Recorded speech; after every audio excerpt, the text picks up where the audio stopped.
涟漪，吹风化雨小惊喜。熟悉不闻梅雨细，梅花翠江润戈壁。处处茅庐青色不可及，文武战士苍茫之类，民歌错综不拘。破天际，借天子的谜题。倾国困境里，对练出豪迈勇气。不忘江湖路上历练成功侠义，年华一笑便是灵犀高低。少年梦逐浪入城，平常心镌刻年轮。月光会赠予伤痕，敢闯荡才算人生。方寸间棱角激扬青春人，天涯凌云尽所能是你我并肩友谊。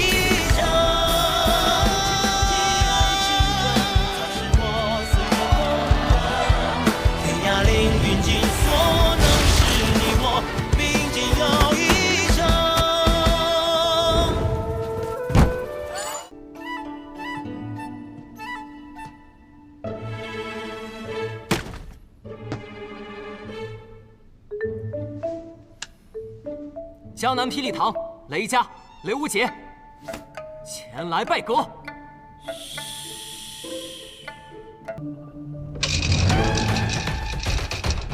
所以我还是赌的，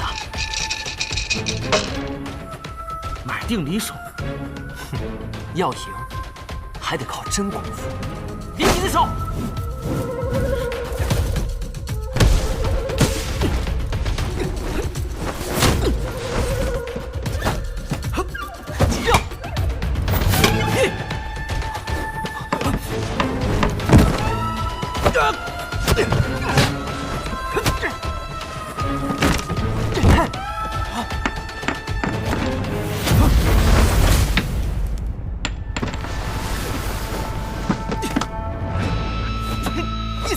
你撒手！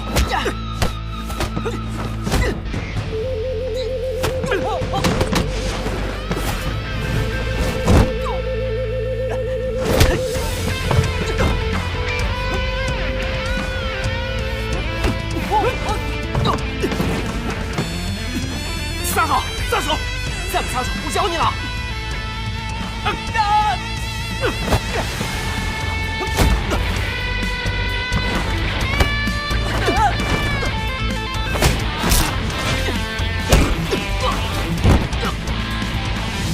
！116，8点，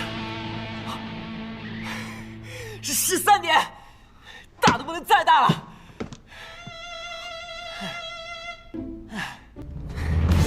别忘师兄莫怪。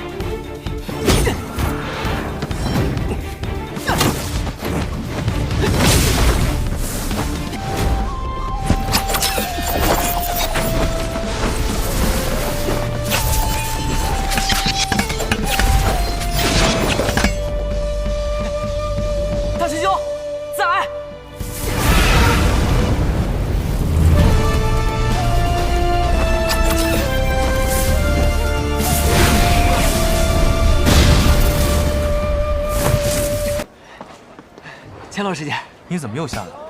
我刚跟大师兄打完，他让我下来先休息，明儿再去。哼，这么听来你还赢了？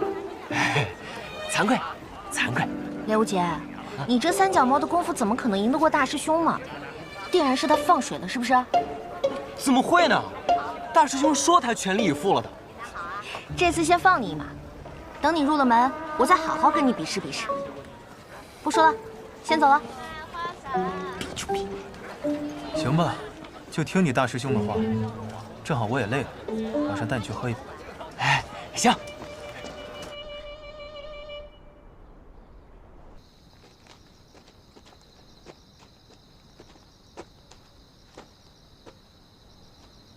你怎么不走了？到了。到了。这儿啊？那个，我身上可没有钱啊。放心吧，今晚的酒不用钱。啊？用缘分。用缘分？用缘分喝酒？东归东归，东面有君子，待客而归。你在那儿嘀嘀咕咕什么呢？这酒肆连老板都没有。这不就在那儿睡着呢？啊，这是酒肆老板？哪有酒肆老板把自己给喝醉了的？这点小酒，还喝到5点上去了。不过是瞎情而已。哎，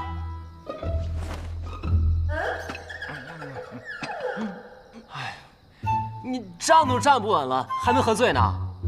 酒不醉人人自醉。我这位小兄弟想求饮一杯，不知今晚可有缘分？一醉年年今夜月，这酒与你们今夜有缘。既然有缘，此刻便求饮一杯。莫急，还差最后一抹月光。玉梦清虚贵此飘，一杯浊酒向天邀。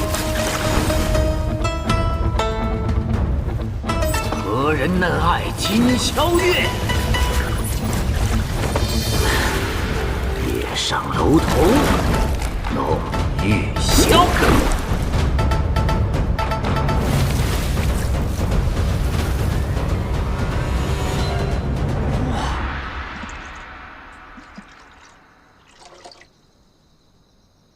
喝吧，这是最好的风花雪月。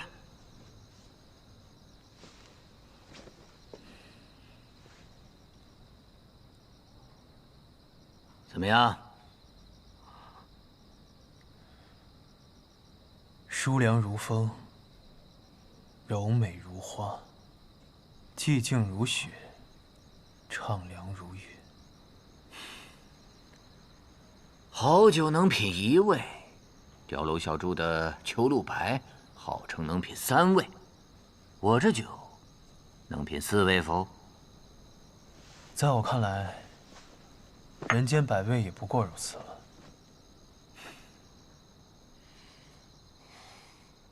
寂静如雪，畅凉如月，这酒水透着一股子小家子气。我不喜欢，我喜欢那种炽热如火的酒。不过嘛，你倒都倒了，我就试试。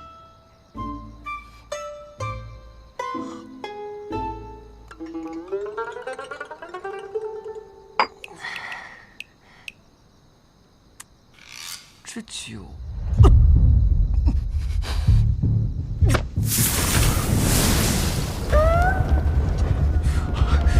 这怎么回事？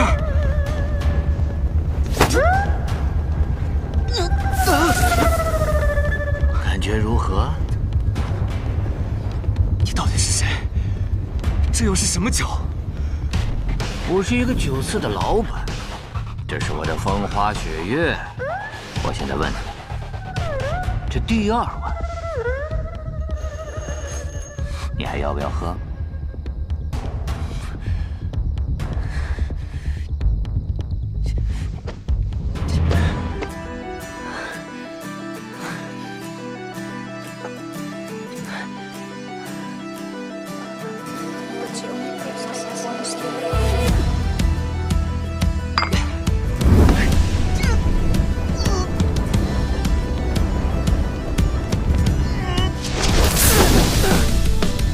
脚下无尽的深渊，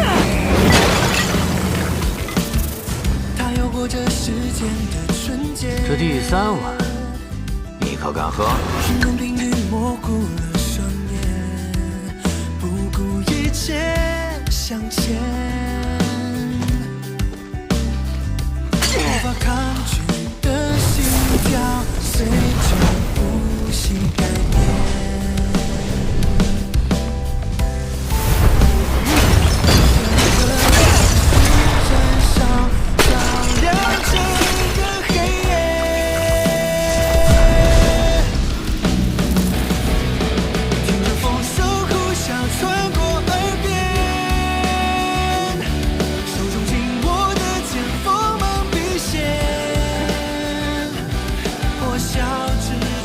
第4碗，你还要不要喝？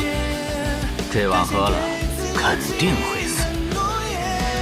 死的话，都不需要上那登天阁了，直接就登天了。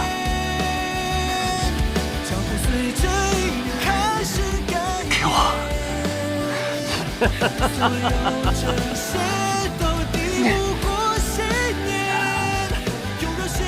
你醉了，睡吧。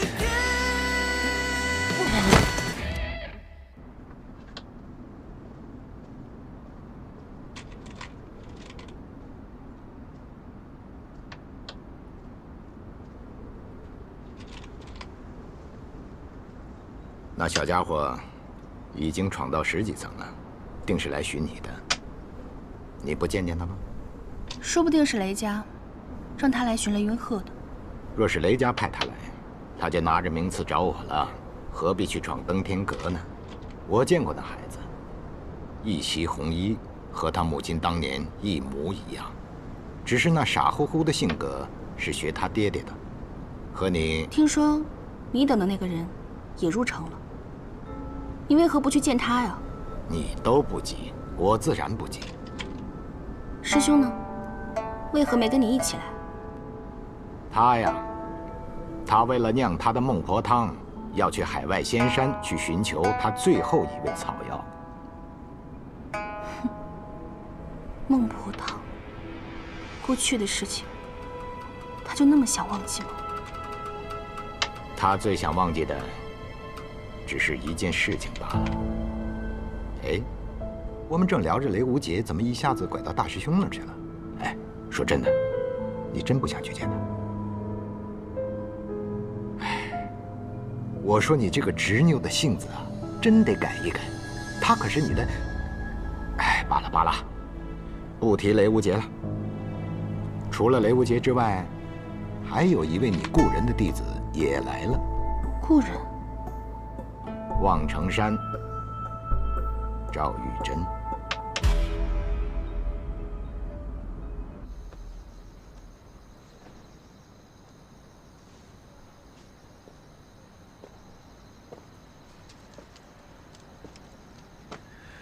他的火灼之术已经突破了第3重境界。他若是要自己达到这重境界，至少需要3年。而如今，他仅用了3杯酒。唐莲不会无缘无故让雷无节休息。我猜这也是你的意思。你就是雪月城大城主，酒仙百里东君。以这小子的资质，最多到14层，15层那位他打不过他。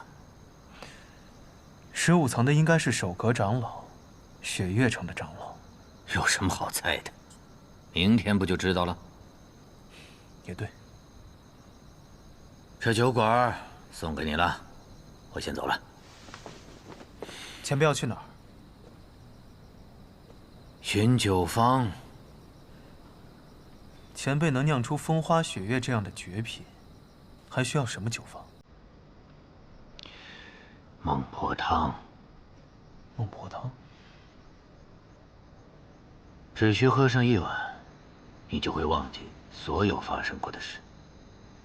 等醒了，就是新的人生，多好！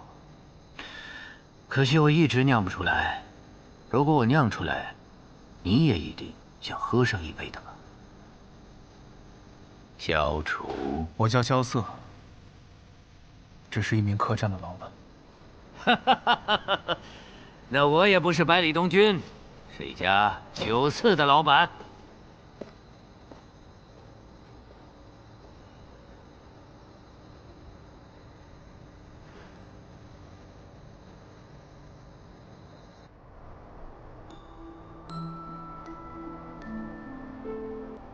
刺剑的时候要放平，扫，收回来，平刺，收回来。姐姐，我不要了！小杰起来，小杰最乖了，不哭了，不哭了，我们继续好不好？那我们再站起来练一下好不好？真乖。15年了，我还只是一个不称职的姐姐。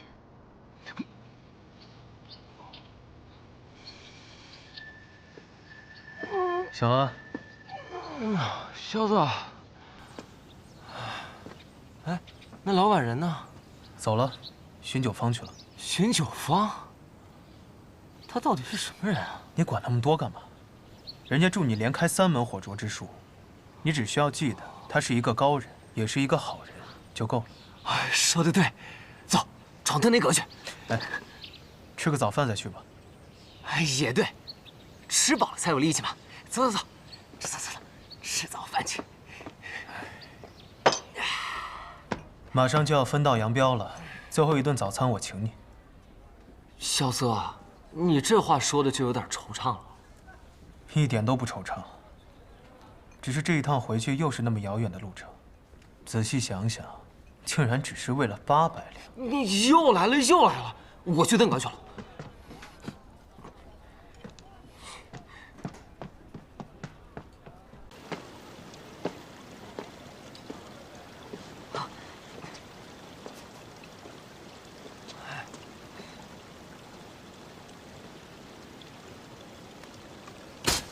这柄剑叫什么名字？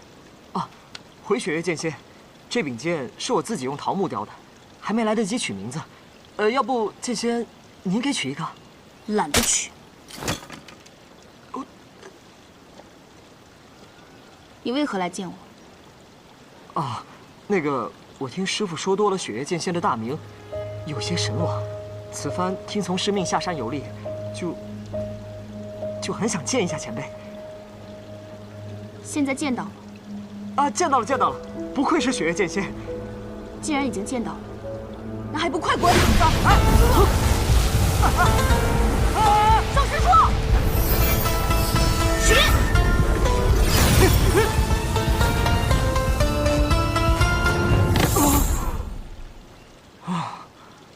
大龙相立。望城山李凡松，见过3城主。望城山飞轩，见过3城主。你们要见的人已经见到了，便早些回去吧。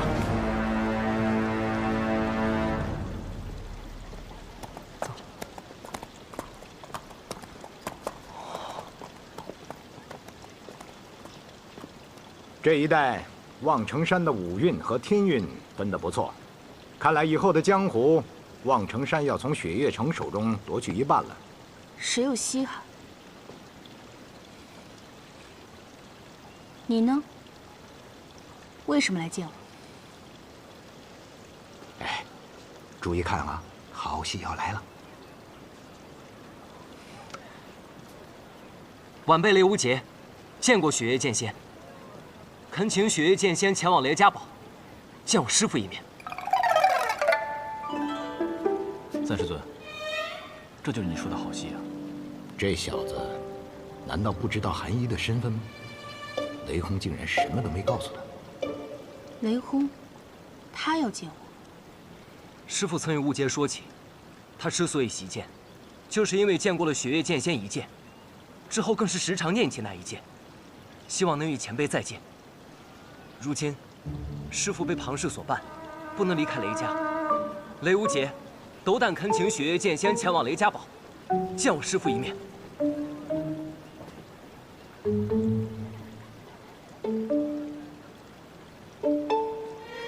好，我随你去雷家。不过我有一个要求。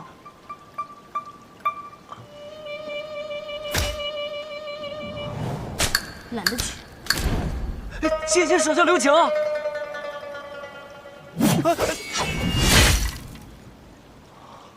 很简单，你做我的弟子，什么时候能接我3剑，拿回这把纱布剑的时候，我就随你去见雷轰。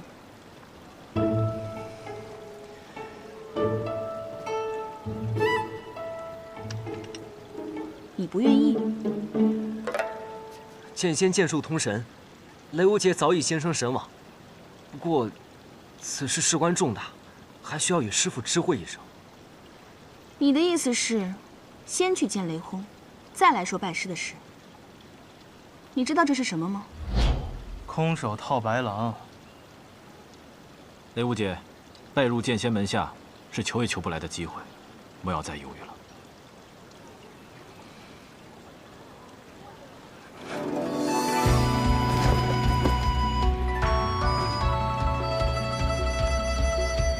弟子雷无节，拜入雪月剑仙门下。如若他日雷轰师傅责怪，雷无节便以死，以谢二位恩师授业之恩。傻子！明日来后山找我。人生天地间，忽如远行客。就你话多。一约既成，万山无阻。雷无姐，来，起来。雷无节，别晕呐，钱还没还呢。啊！哎，雷无姐，他这一战消耗太多，身体已经透支了。既然你都这么说了，你现在也正式成为他大师兄了。你这个师弟欠我800两，要不然你这个做师兄的帮他把这笔钱还了，我也好回我的雪落山庄。我没有钱。谁有钱？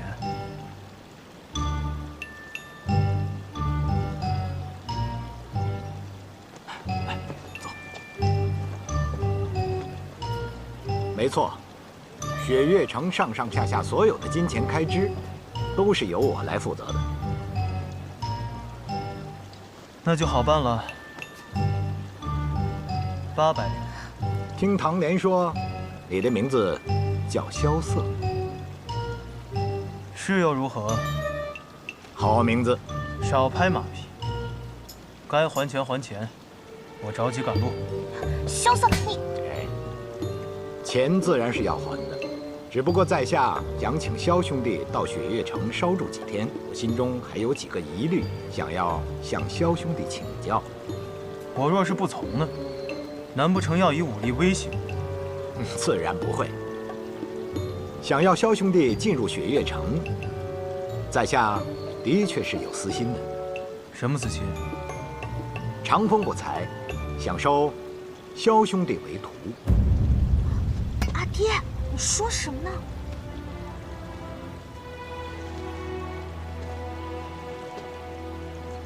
长风不才，想收萧兄弟为徒。想收我为徒？凭什么？在下这一身武功，在江湖上也算是拿得出手。我又不信。除了武功，在下的棋艺那也是天下无双。不知道萧兄弟喜不喜欢下棋呢？谈不上喜欢，就是没输过。好，那不妨我们就下上一盘。倘若萧兄弟赢了，那我就不再勉强，如何？好一个雪月城！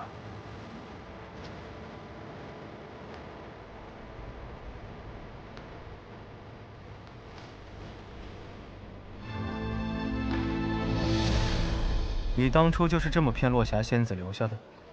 愿赌服输，这哪是骗呢？请吧。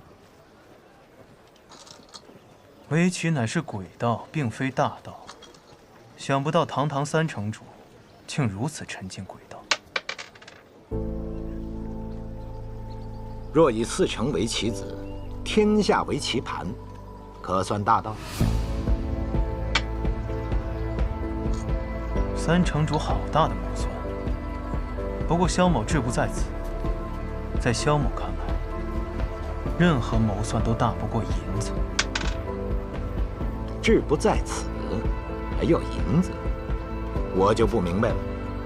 虽然有别的用处，若不想给，那就算了。这样吧，只要你能拜我为师。 我便让你统管雪月城的财务，如何？3城主好魄力，值得吗？这是雪月城的选择。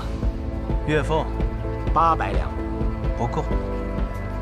那你说多少？一共800万两吧，待我出城之日一并给我。800万两，你不如直接说让你当城主好了。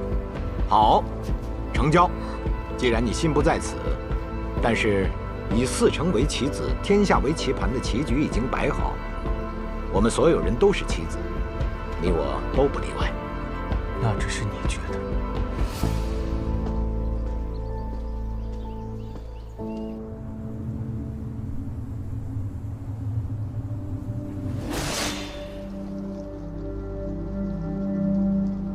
化雪山庄的美，总会在片刻之间悄然凋谢，往往这时候都会下着微微细雪。阿爹还在世的时候，每年都等着看这片刻凋零的美景，他称这种景为雪殇。他觉得梅花凋零之时，雪也已然死去了。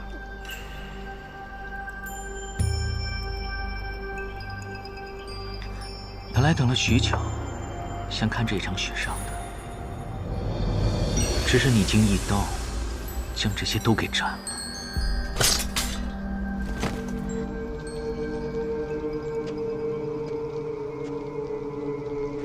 带他下去吧，睡一觉醒来，便什么都给忘了。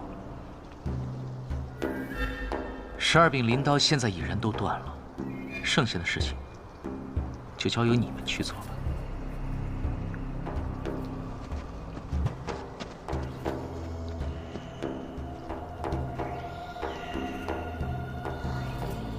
宗主，关于你的那几个朋友，刚刚有一些新的消息传来。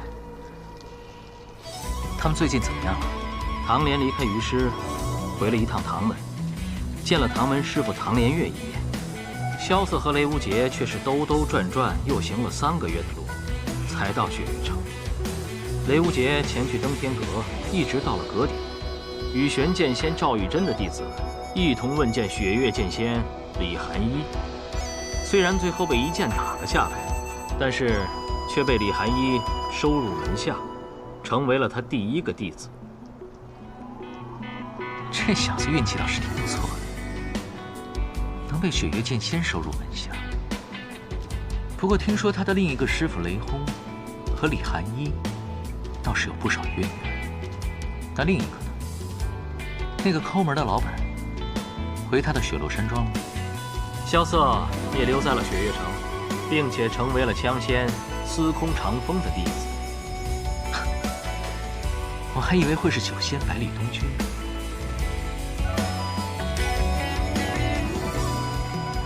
我那几个朋友，想必很快就会名震江湖，真是期待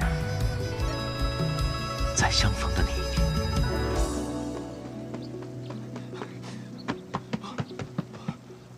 萧瑟，醒了？我睡了多久啊？1天1夜了。这么久？那你在这儿等我，是要跟我道别啊？哟，这么想让我走啊？是不是知道自己赔不起那800两，想赖账？不是，那个，我找大师兄要去。去吧。那你等着。要什么呀？3师尊已经给他钱了，小心被他骗了啊！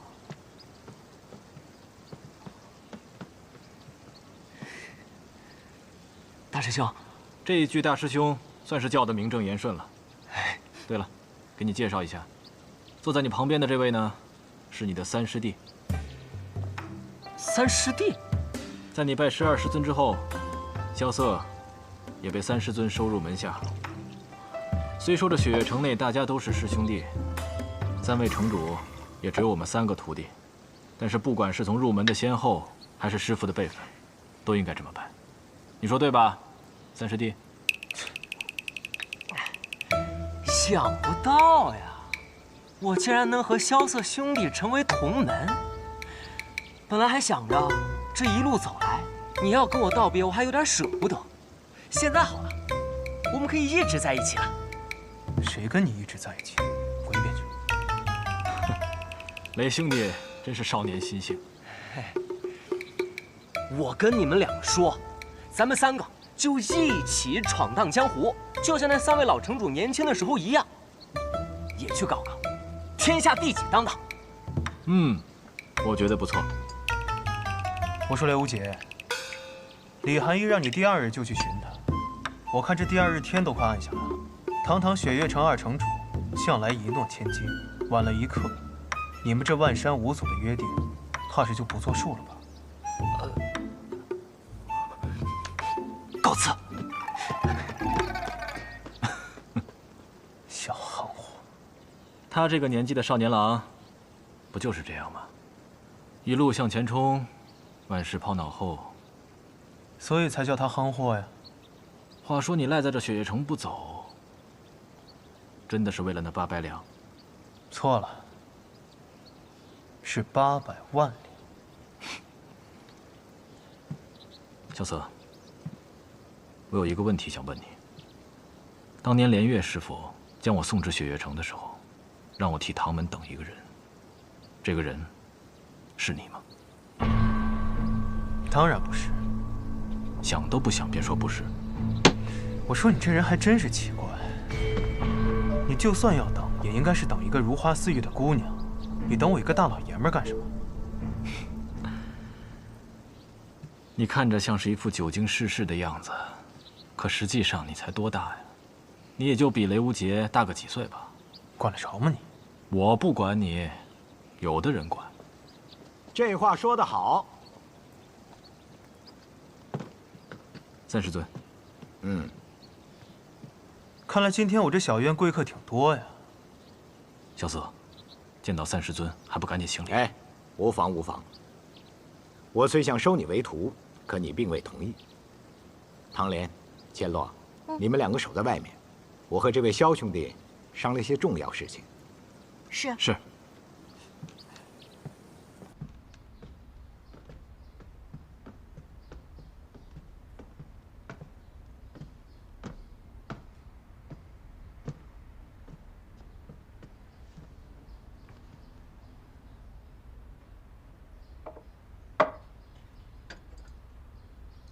我发现，你似乎并不喜欢我。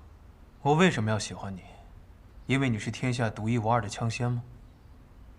是因为那件事情而怪我？我也不怪你。趋利避害是每个人的选择，我只是不像他们一般看得起你罢了。独一无二的枪仙又如何？想收我为徒？你还不够资格。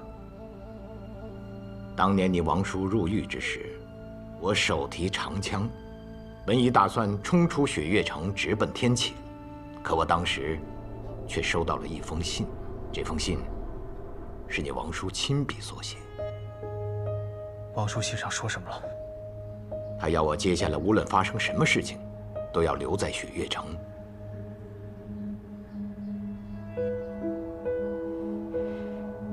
你确定是王叔亲笔所书？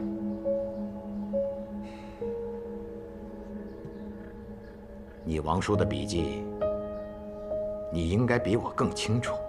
龙飞凤舞的，天下间无人能够模仿。我本打算不听他的，可当年他却号称算无一策的卿相公子。我想，这或许是他计划中的一个环节。我倘若去了，或许会破坏他的计划。可是我万万没有想到，他却死了。谁也不会想到这个结果。我真的很后悔，我当初就应该把他的书信撕得粉碎，然后冲去天启把他给救出来。可是今日，我绝对不会再做让我自己后悔的事情。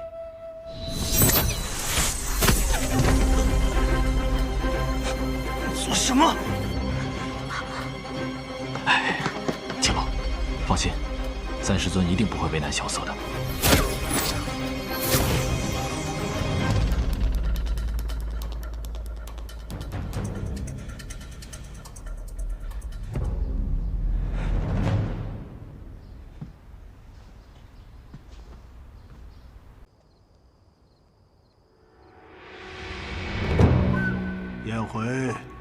这些年你做得很好。大长老，还请有话直说。这些年，无双城从没落到重新崛起，全靠燕回你的操持。你是中兴之才，但是无双城现在需要的却是一个开疆辟土之人。哦，一个野心勃勃的人。对，今日起，城里的大小事情，你就不用再操劳了，交给松涛负责吧。师兄，好久不见。这无双城城主的位置，我本来就没有多大的兴趣。但是，松涛，他没有这个资格。你说什么？松涛当年的武功便不如我，所以他才出走无双城。如今你们把他找回来，不过是因为他更容易控制，更愿意听你们的命令行事罢了。燕回，你逾矩了。我这个城主可以不做，但我要推荐一个人，我该有这个权利吧？当然。就这小子吗？就你这小毛孩也想当城主？先和我试下刀吧！确实是个小毛孩。无双，来了，师傅。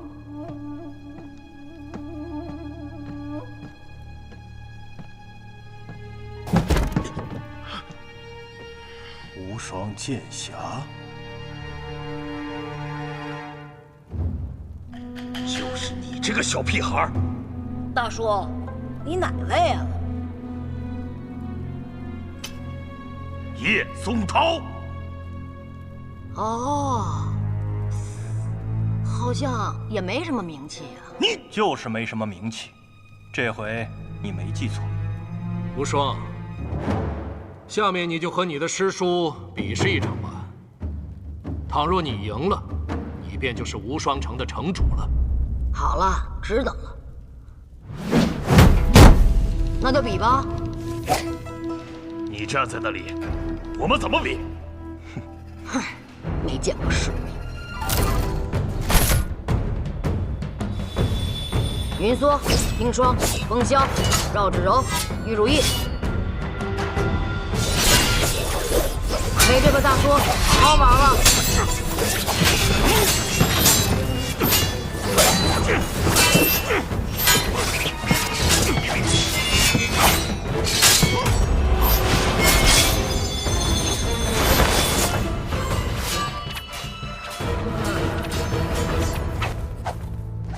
杀伤。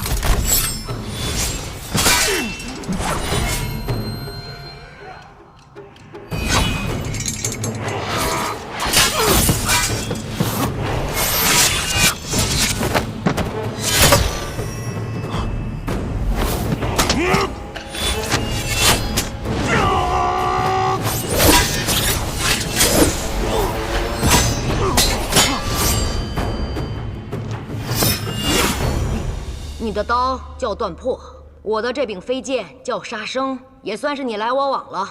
是断魂，不是断破。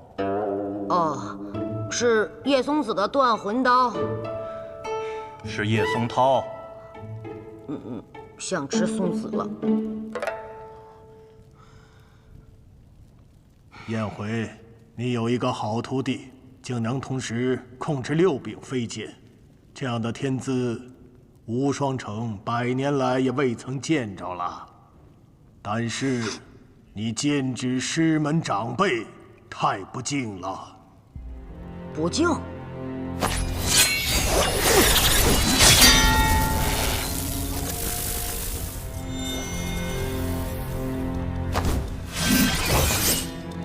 年轻人，资质颇高，值得赞许。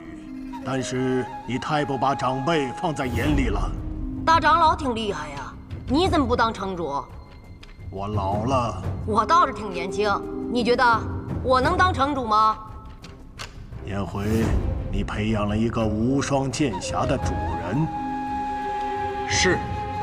这样的人应该带领无双城回到真正天下无双的时候。一座城池的命运，真的要压在一个孩子的肩上吗？师傅，我虽然记性不好，但我才不是孩子呢。我是无双，天下无双的无双。从我叫这个名字的时候，我是不是就注定要坐这个位置了？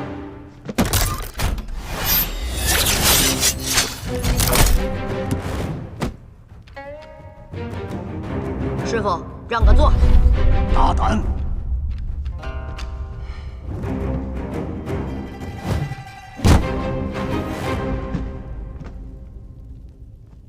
就算你是无双剑侠的主人，没有我们吴老的认同，这个位置你也坐不上。我还就坐上来了，怎样啊？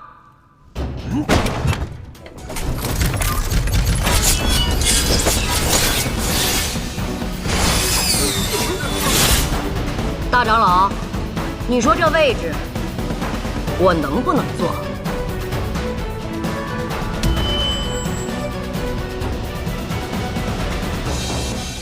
参见城主。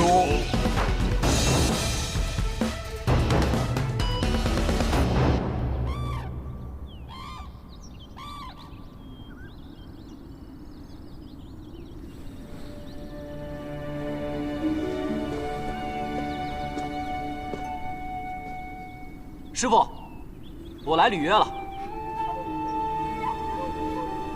我有3件，请君试之。好。第1件，雪月剑仙所传，月溪花尘。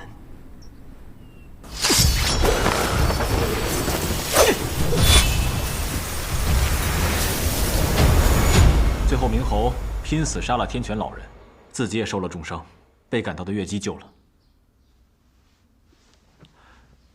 3师尊，怎么了？那傻小子下山了。下山？赶紧去吧，或许还能赶得上看他最后一剑。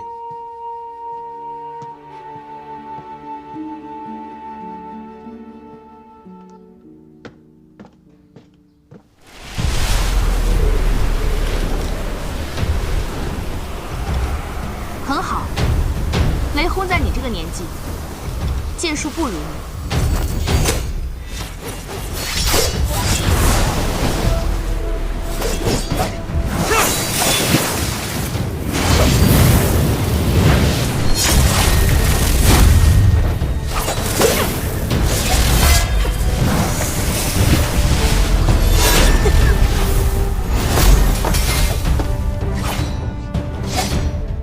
师傅，这一剑，徒儿算是接下了吧？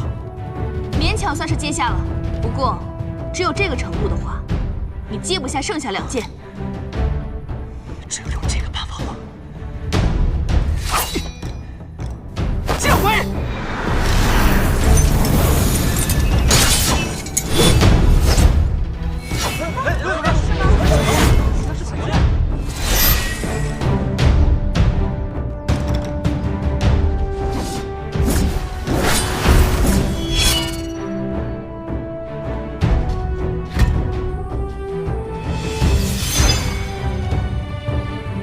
人剑相通，能到这个地步，你们的这个师弟啊，入自在地境了。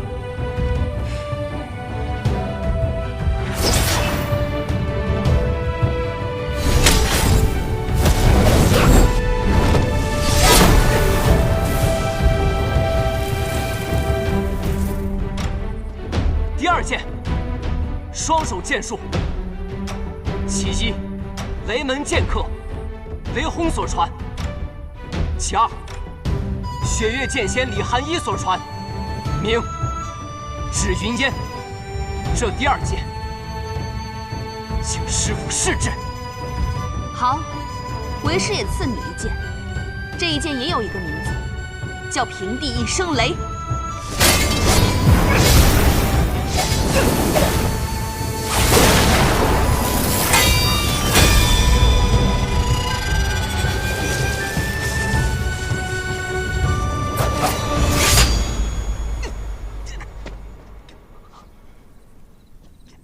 接得不错，不过你这双手剑应该是原本准备的第3件吧。要是没有更强的剑，那么今日的事件就……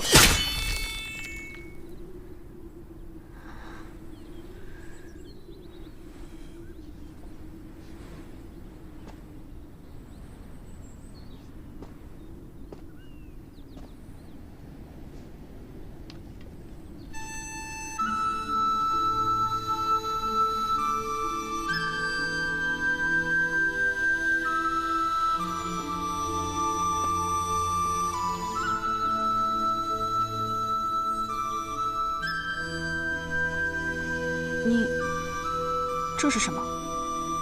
这就是我的第3件，我姐姐所传。走，刺剑，你的右腿要弯一点，眼睛看前方。好。3才剑法，平刺。刺。扫，收回来。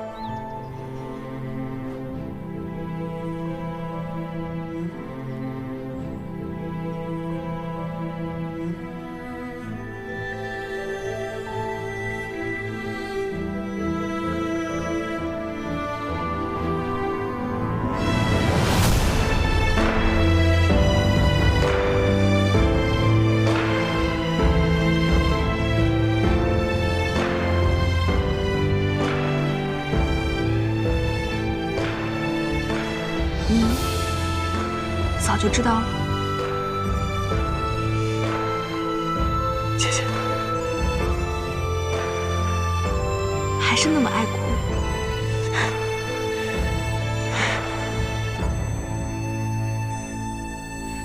小姐，这些年你受苦了。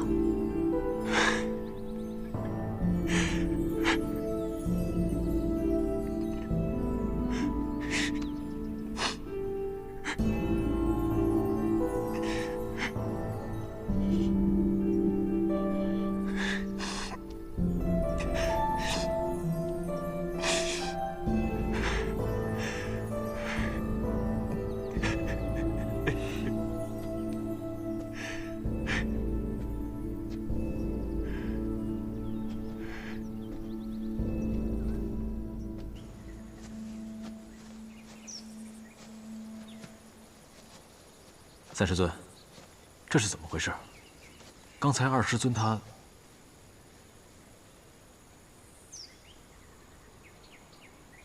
韩一虽然入师门比我早1个月，但实际上他比我小4岁。他母亲是剑种传人李新月，他父亲是雷门雷梦沙。他未入雷门，随母姓。殿下，请不要为难我们。圣上有旨，论您执意要从这里出去，那便以欺君之罪论处。我们可以先斩后奏。你们几个拦不住我。吾等知道殿下武艺高强，但我们亦是无惧。若您要出去，那便从我们的尸体上踏过去。那你们便来试试。殿下且慢。殿下，你身份特殊，那法场你不能去。新月姑姑。怎么连你也拦着我？不，此事便交给我了，由我去将王爷带回来。相信我。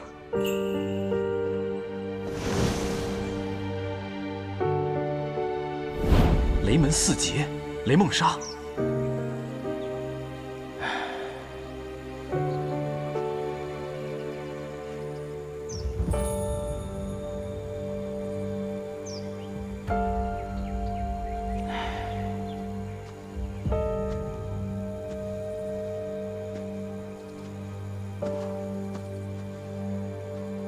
萧瑟，你发什么呆呢？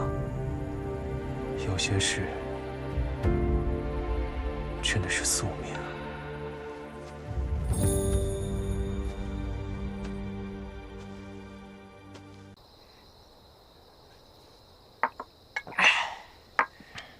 哦，对了，我还有一个问题，这赵玉珍为什么不能下山啊？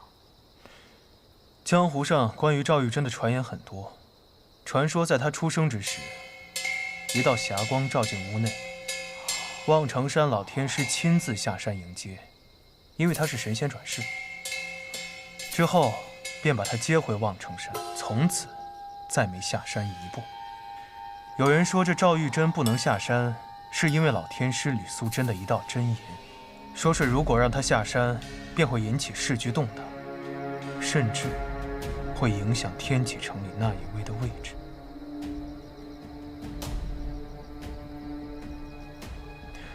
所以望城山外30里一直驻扎着5000铁甲军，就是怕他下山。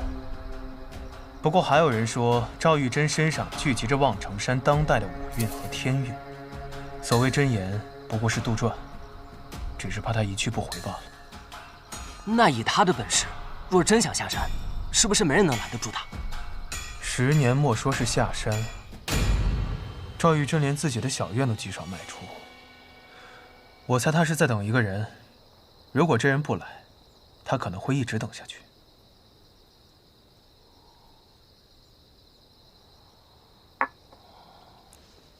你有心事？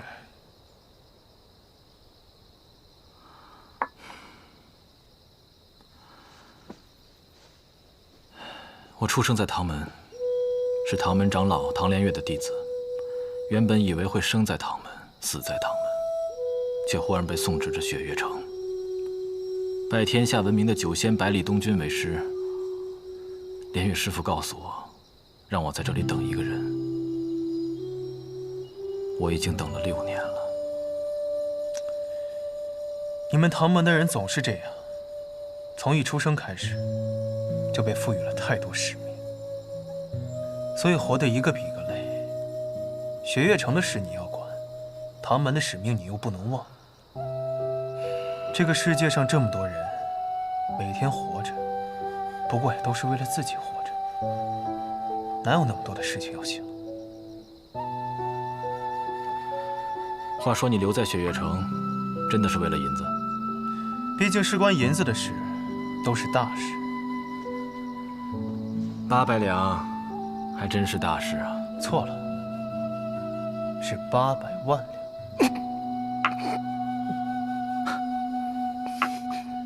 若你真有这么多银子，你想做什么呀？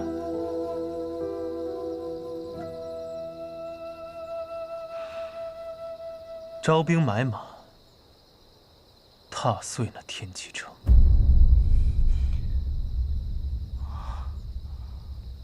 我陪你去。你陪我去干什么？你陪我来雪月城，我就陪你去天启城呗。好。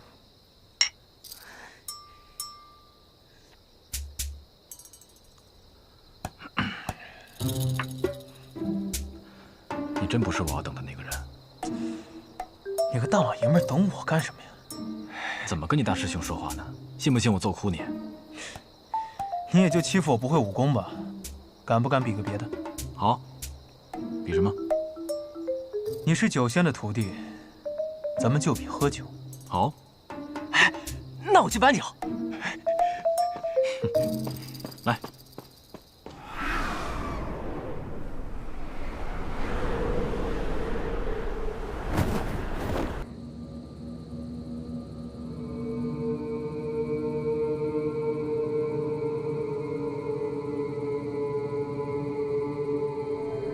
望城山，长老正在讨论是否要把你逐出雷家。随便他们，我要练剑，成为剑仙。我知道轰哥你性子倔，也不打算劝你，可你要告诉我，为何西剑？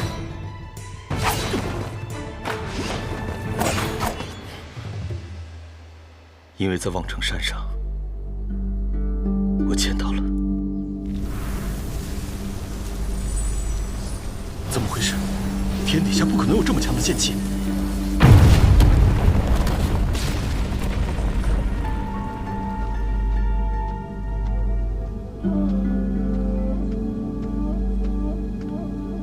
姑娘，刚才那一剑是你？是又怎样？啊，不怎么样。不是不怎么样。你不是。姑娘，我叫雷轰。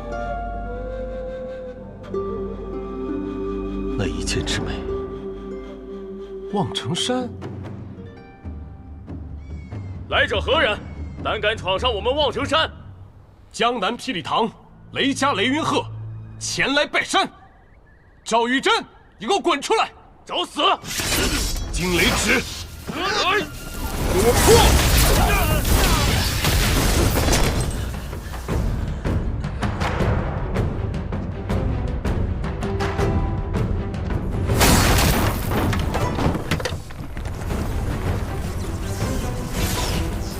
我兄弟见了你的剑，说世上武学最美的乃是剑，我也想见识一下。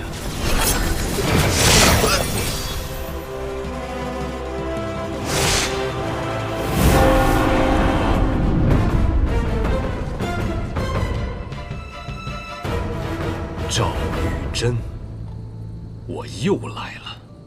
江南霹雳堂，雷家雷云鹤前来拜山。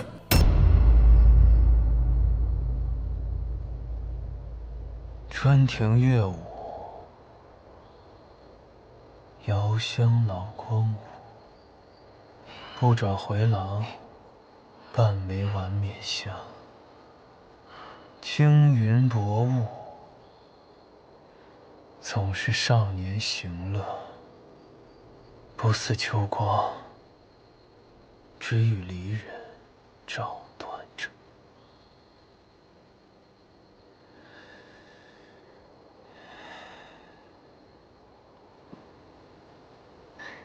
这真是最后一坛了。哎，看来是大师兄赢了。来，大师兄，大师兄，大师兄，真强啊！喝醉了都不躺下。哎呀，忘了那绿山姑娘的事儿了。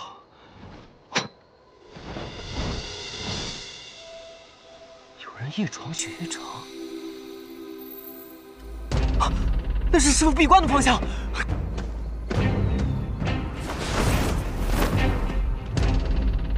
你是谁？我还想问你是谁呢。我可以说我的名字，但你敢听吗？师傅正在闭关，这几日不让人打扰。你若要拜访，再等2日吧。2日之后，你上山来，我不拦你。你是李寒一的弟子，他居然也开始收徒弟了。你叫什么名字？雷无节。好了，快把路让开，我急着去见李寒一，不要耽误我的时间。我前面说了，我师傅正在闭关，我虽然没用，但也不能这样就让你过去。荒谬！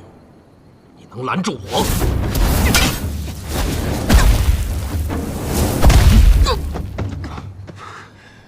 雷门火灼术，隔空无双拳，来得好。你究竟是谁？为何要夜闯雪月城？认识这把剑吗？断剑。这柄剑的剑首是被李寒一所斩断的，但这把剑的名字叫断水。一剑断水，千江绝流。你是无双城城主宋彦回。无双城要大举进攻雪月城了。哎，瞎说什么呢，臭小子！我是来找你师父试剑，没工夫跟你闲扯，快把路让开！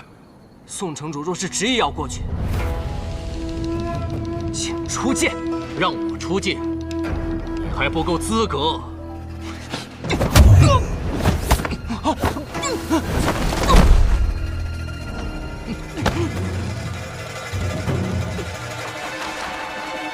放手！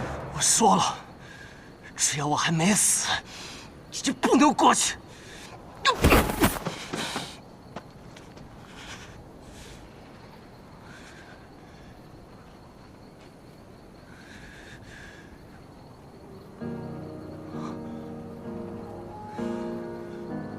听雨。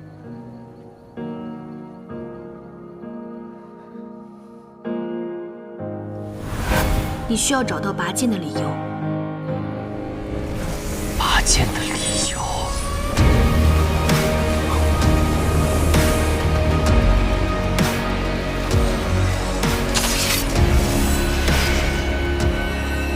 剑名？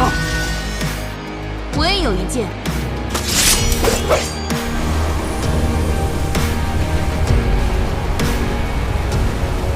剑名：月溪花尘。月溪花尘，雪月剑仙李寒一所传。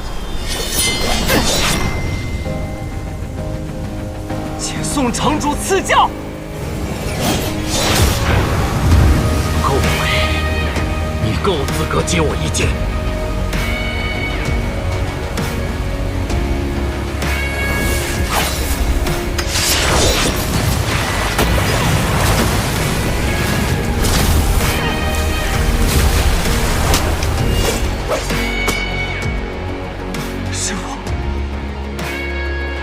好一个剑仙所传，月溪花尘。我什么时候教过你这么烂的剑术？这要传出去，你师父我的脸面就丢在江湖上了。师父，我明白拔剑的理由。只不过拔出了一柄剑，就这么高兴？以后还怎么教你上乘的剑术？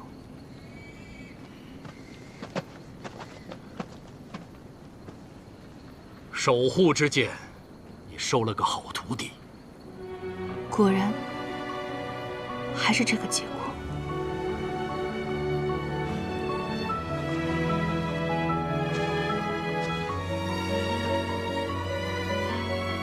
听说你也收了一个徒弟，开启了无双剑匣，正在修习13飞剑之术。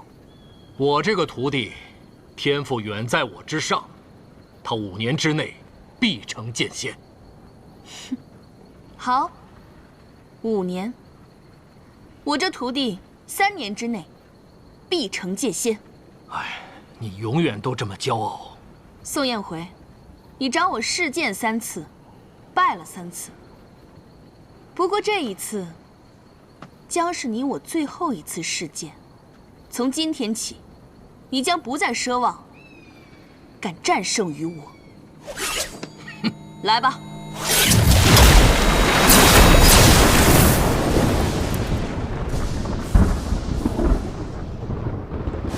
三城主，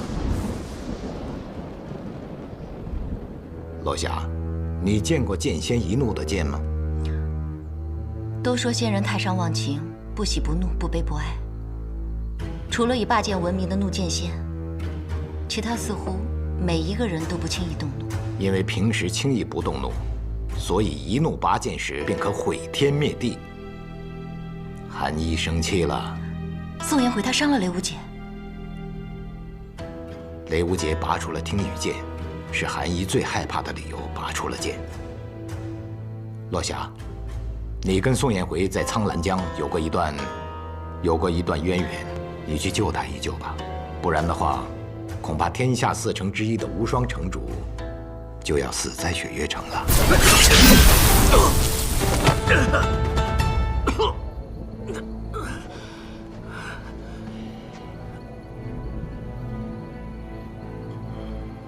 死在这一剑下，你可有遗憾？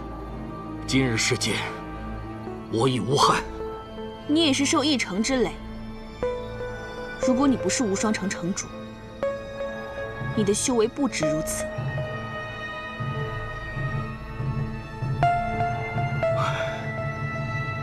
手下留情。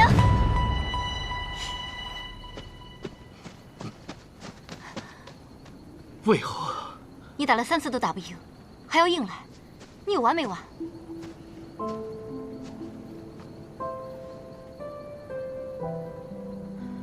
你的剑是守护之剑，虽然是我最不想看到的结果，但你本该这样，因为你的父亲姓雷，你的母亲姓李，所以我接受这个结果。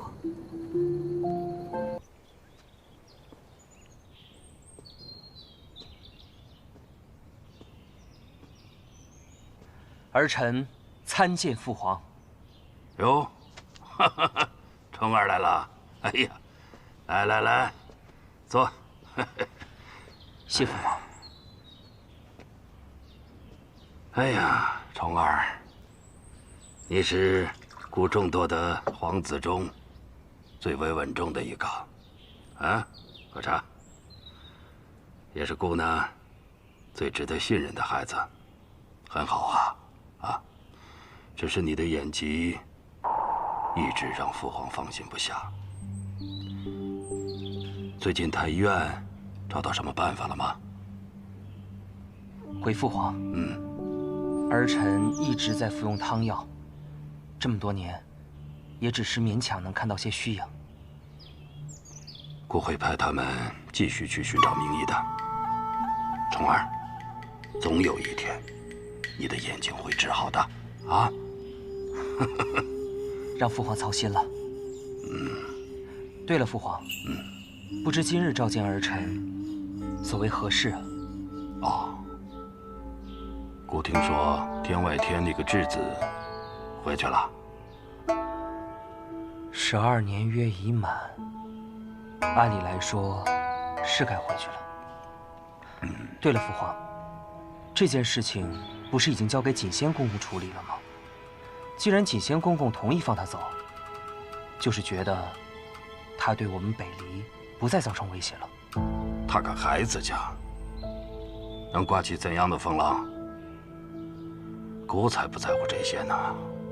只是姑呢，收到的消息是，在他的身边有一个人陪伴。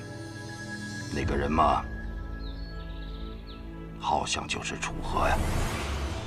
楚河？一定是有人妄言，六弟怎么会和魔教之子混迹在一起？姑不在乎这个。父皇，儿臣不太明白您的意思。姑找了他这么多年，却一直没有半点消息。如今呢，终于出现了一个跟他相似的人。他跟谁混迹在一起，又有什么关系呢？听锦仙说，那魔教之子风姿卓绝，跟老六也颇有几分相似。他们两个能成为朋友，并不令人奇怪。父皇的意思是想让儿臣去探一探这消息的虚实。是啊，重儿，你可愿意替父皇去做这件事儿？重儿愿意一试。如果消息属实，重儿一定竭尽全力把老刘带回来。好，重儿，带上姑的口谕，告诉他，只要他愿意回来，姑可以免去他的一切罪过，还他的皇子身份，甚至他可以重袭王爷之位。只要他能回来，那他就是永安王萧楚河。儿臣遵旨。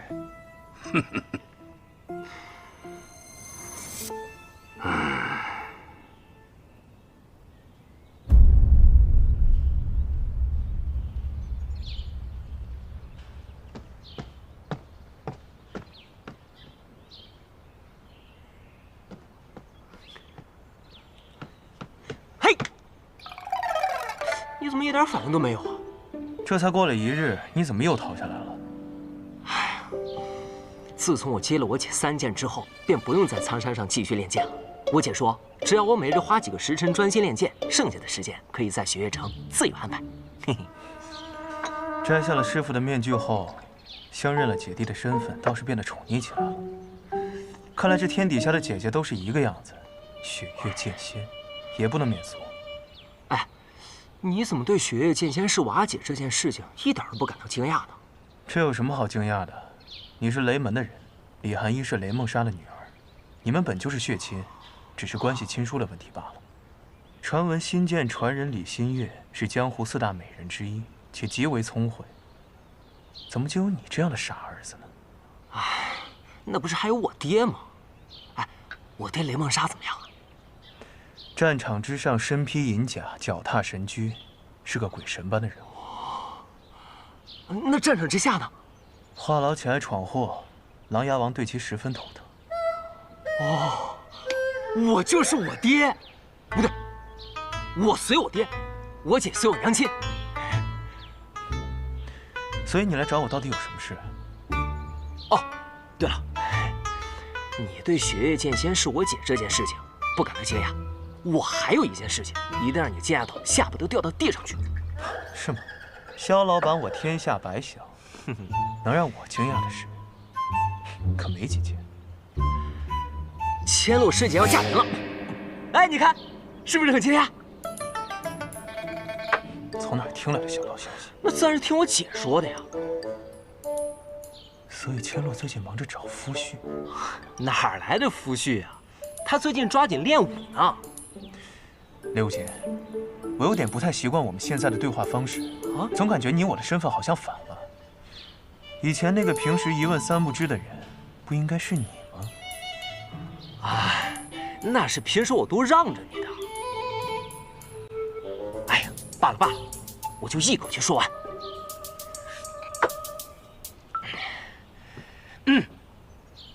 这事儿就要从3年前开始说起了。那年千落师姐及笄，江南段家少主前来求婚，请了10个门派的长老，段家上下3辆马车的聘礼来雪月城订婚。那三城主自然是看不上段家那小子了，于是想了一个缓兵之计。莫不是比武招亲？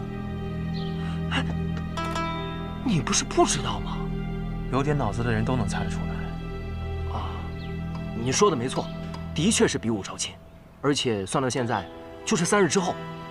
既然是他们比武招亲，司空千落亮我做什么？唉，那是因为千落师姐又加了一条规矩，说那人必须还得打得过她才行。那段家自然是不同意了，说什么女子嫁夫须得温婉庄闲，不应该执迷于舞刀弄剑之事。于是呢，这条规矩就做了一些变更。若是雪月城的弟子拔得头筹，就还得过师姐这一关。明白了，这司空千落压根就不想嫁，他是让雪月城弟子先赢下来，他再上去把人给打下。没错，就是这样。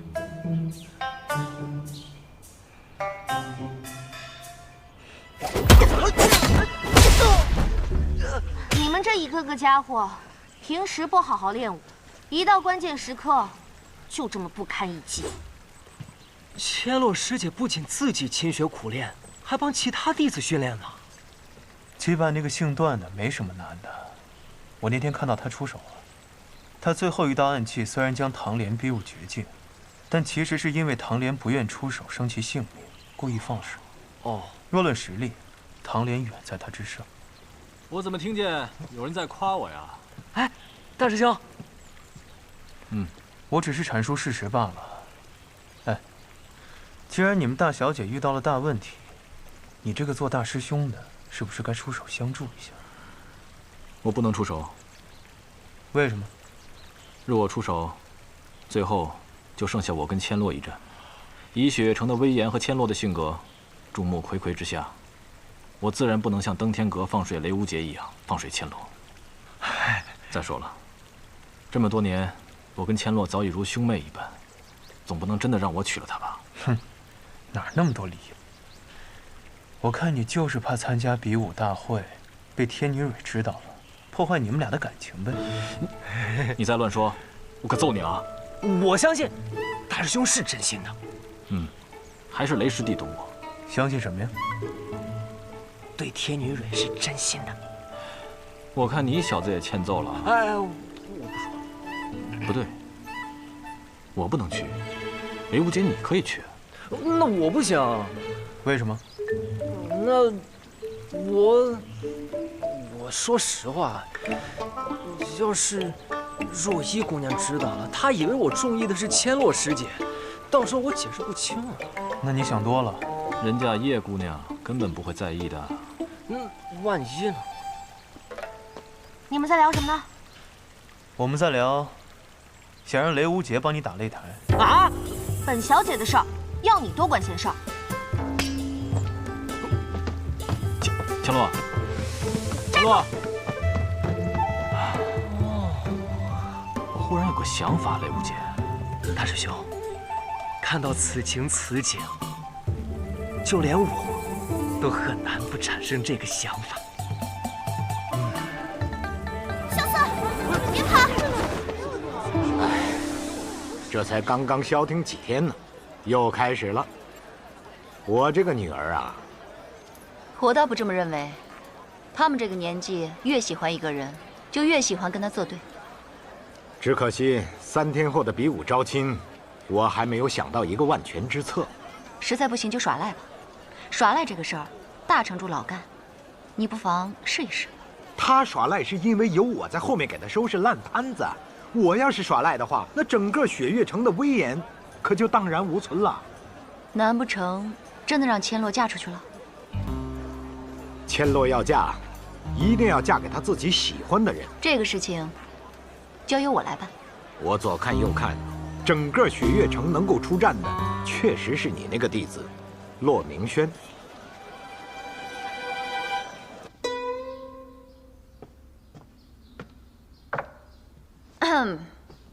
哎，师傅，你怎么突然来登天阁了？我来看看我的好徒儿有没有好好习武啊。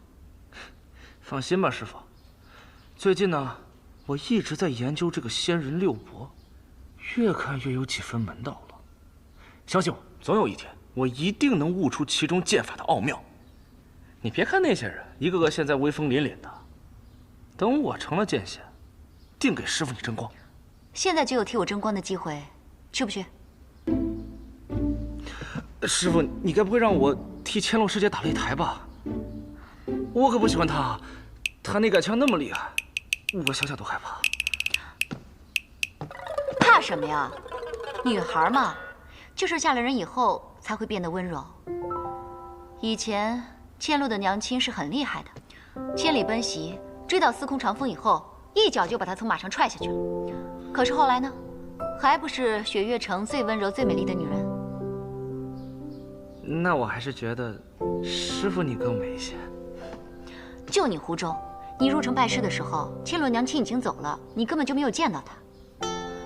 说吧，为什么不愿意打这擂台？我已经有心仪的姑娘了。心仪的姑娘，我怎么不知道？好啊，你个骆明轩，有心仪的姑娘第一时间不告诉你师傅我。师傅，没有师傅，我心仪的姑娘她又不心仪我。师傅，你别这么激动。快说，哪家姑娘？我帮你参谋参谋。哎呀，八字还没一撇呢，师傅，你别老问我了。哎，我还在练功呢。哎，你别打搅我。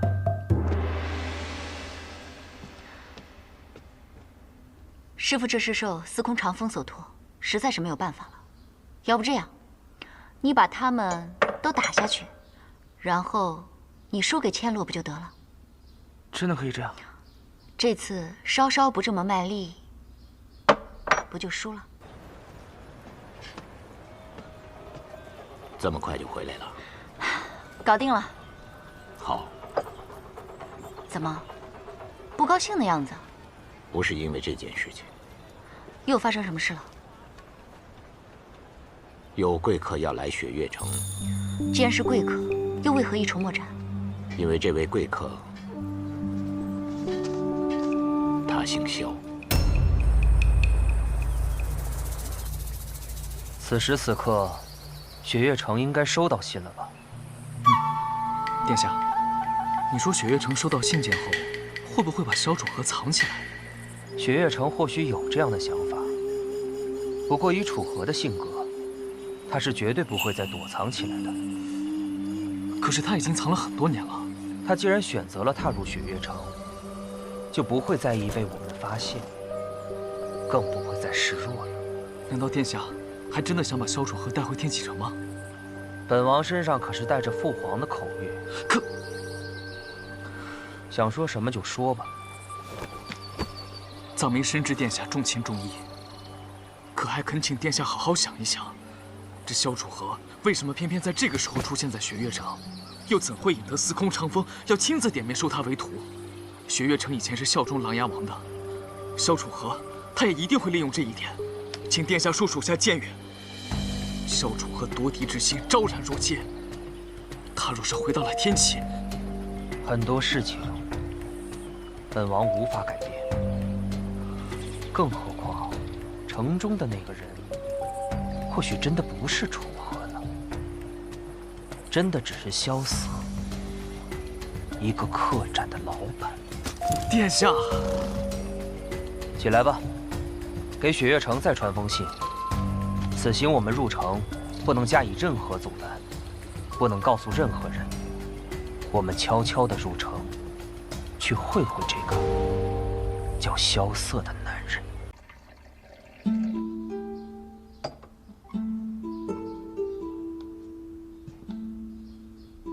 殿下，请用茶。坐吧。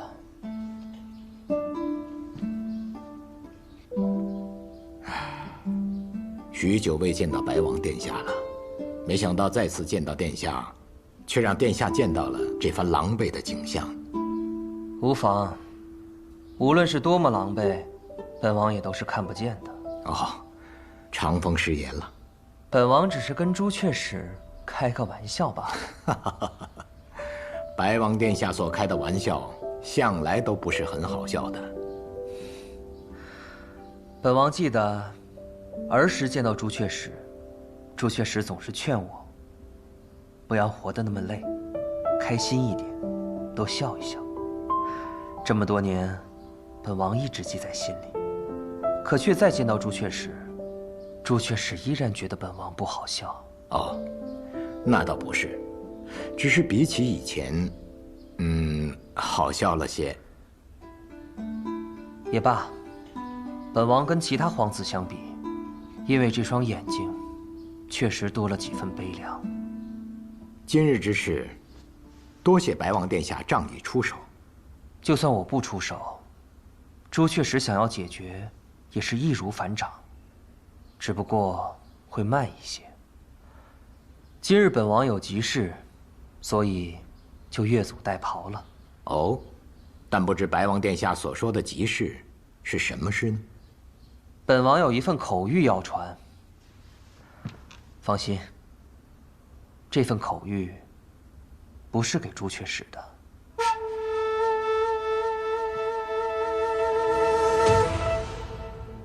我不做朱雀使已经很多年了，我现在只不过是这雪月城中的一个大管家。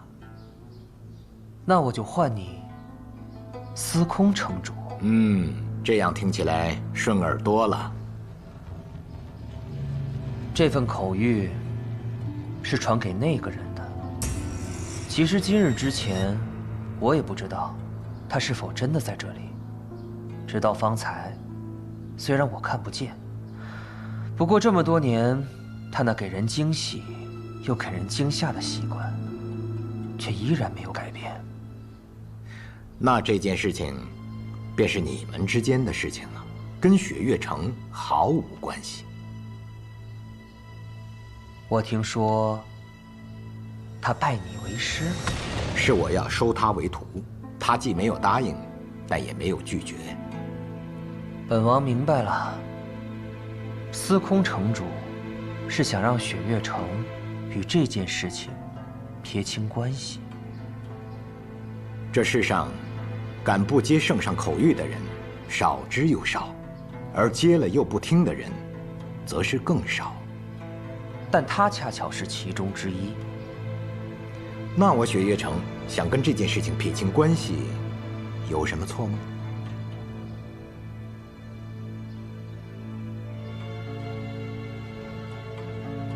本王明白了。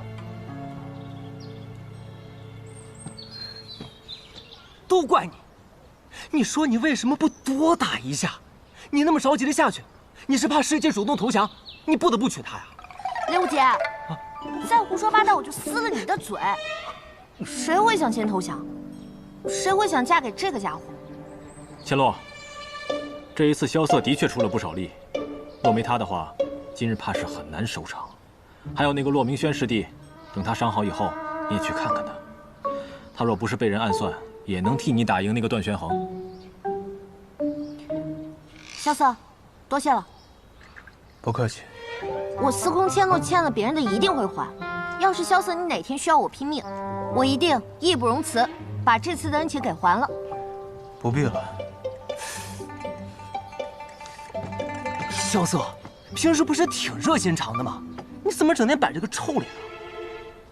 谁热心肠？你呀！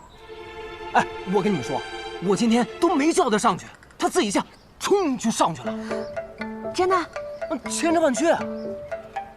我那是因为那个姓段的小子太讨人厌了，我单纯看不惯他而已。那也行，总之吧，今天我雷无节认可你了。我要你认可。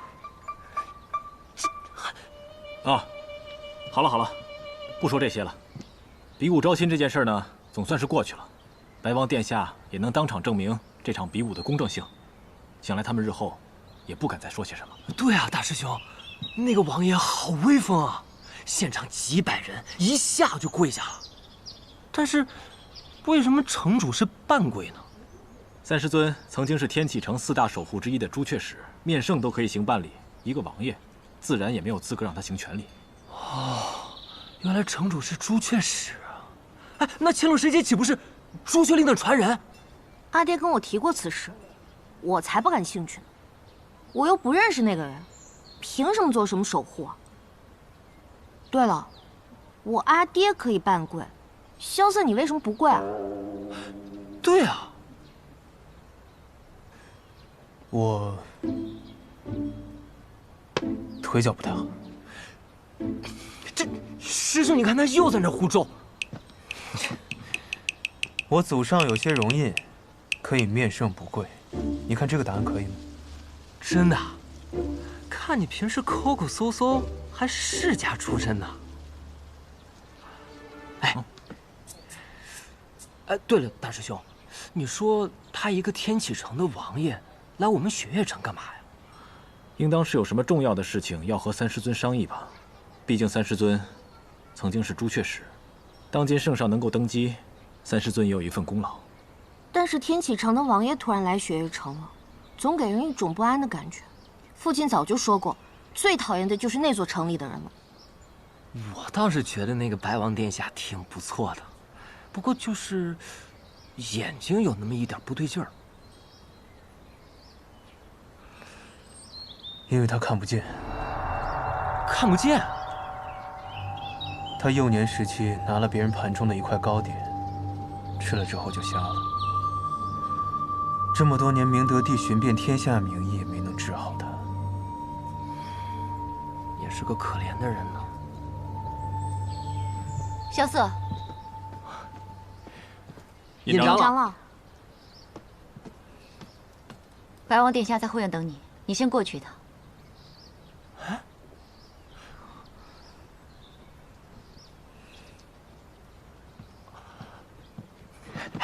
尹长老，那个白王殿下找萧瑟干嘛呀？他们应该在天启学宫救过学。原来是同窗。哎，同窗。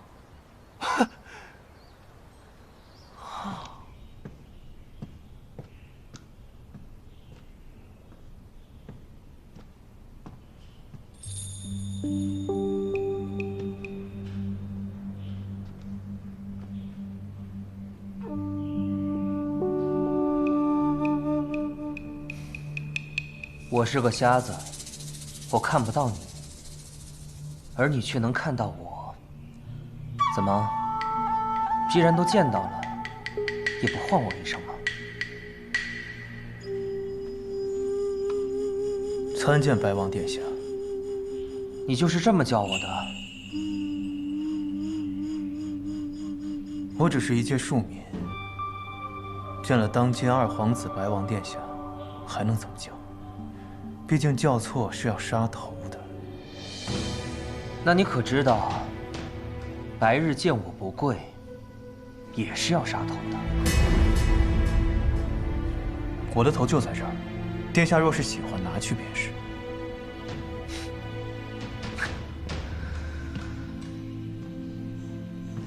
你说话不像从前那般锋锐了，就是有些有气无力的。不过你耍赖的样子，还是像从前一样。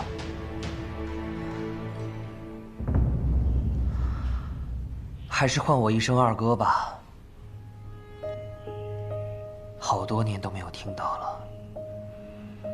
我叫萧瑟，只是一间普通客栈的老板，没有资格唤白王殿下为二哥。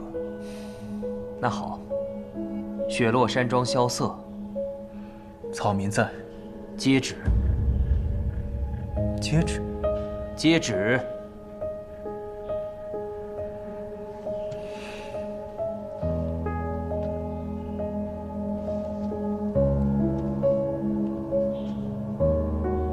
奉圣上口谕，赦免六皇子萧楚河过去一切罪错，恢复皇子身份，承袭永安王爵位，赏黄金10000两，珠宝100箱，即刻速回天启城复命。还不谢恩？我拒绝这道口谕。你敢不接？我就是不接。为何不接？赦免六皇子过往一切罪错。我的过往何错之有？虽然看不见，但我也能猜到此刻你的神情。既然殿下猜到了，那就还请殿下将这道口谕带回去。听完口谕，你还是不肯唤我一声二哥。看来你是真的不打算回去了。殿下难道希望我回去吗？当年我离城而去，有一人提剑而来，正是怒剑仙叶战天，当世5大高手之一。据我所知，他也是殿下的授业恩师。不管你信不信，并不是我派他前去的。并不是你派去的，那他去前你是否知道呢？是否知道又假装不知道呢？所以你认为你的伤是战天师傅造成的？就算最后一剑不是他出的，倘若他不在，很多事情都不会被改变。罢了，很多事情还是回天启城再说吧。本王给你3日时间，你好好考虑考虑，是否要接下这道口谕，同我回家。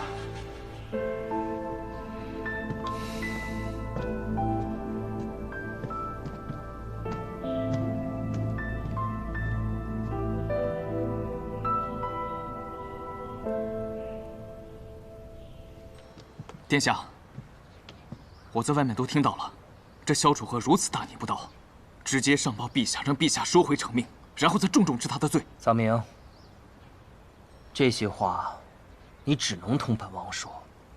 为何？记住，我与他并无恩怨。可当年那块糕饼是他。当年我们只是孩子。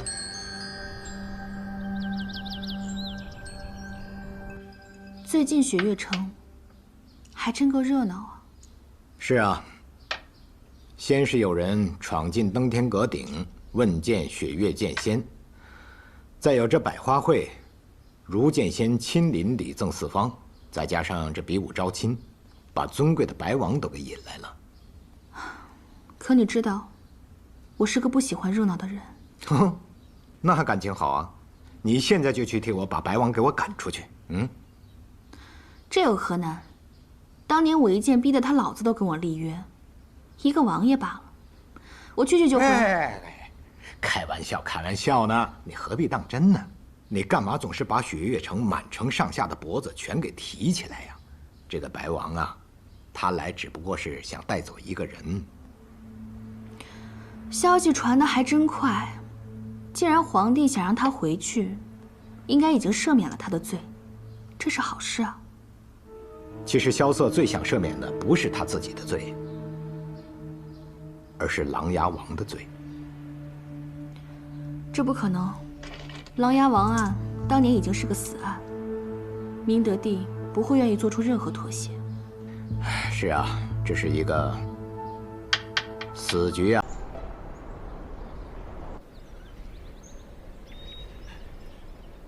师傅，师傅，止身。为何来得这么晚？我太累了，睡过头了。跪下。哦。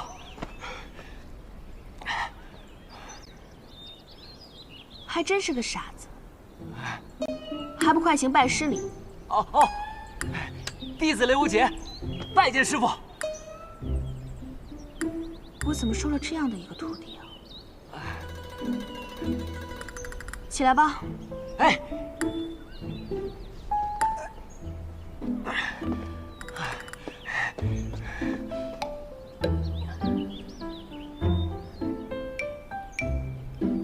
雷无节，弟子在。身为剑客，你可知道自己是为何拔剑？为何拔剑？有人拔剑是因为想做英雄，想以一剑之威势平天下不平事；有人拔剑是因为畏惧，因为他不拔剑，其他人就会拔剑。如果不想死，就只能拔剑。那么雷无节，我问你，你是为什么而拔剑？师傅，这个我还没有考虑过。那你当年为何选择练剑？那日我看见师傅长袖一挥，一柄火红色的长剑冲天而起，那一道红光竟将云彩都染得通红。我生平从未见过如此玄妙的剑术。那时师傅便问我是否想要习剑，我都没有犹豫，只因那刻一剑之美而震撼。对，剑是这世间最美的事物。你师父若不是见了一剑之美，现在也不会落得这般田地。可你说的是习剑，我说的是拔剑，两者却是不同的。习剑可谈风流，而拔剑就只能问生死了。生死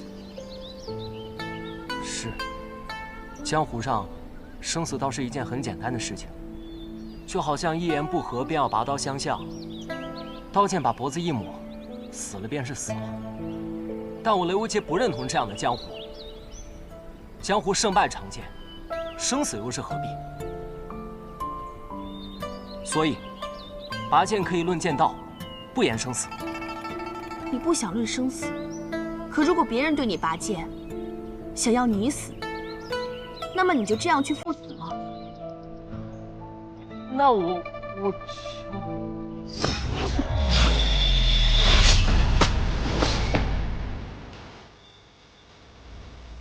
此剑名为天理剑，是剑心种种主所著，风雅四剑之一。为师赠予你了，就当是拜师礼。天理剑，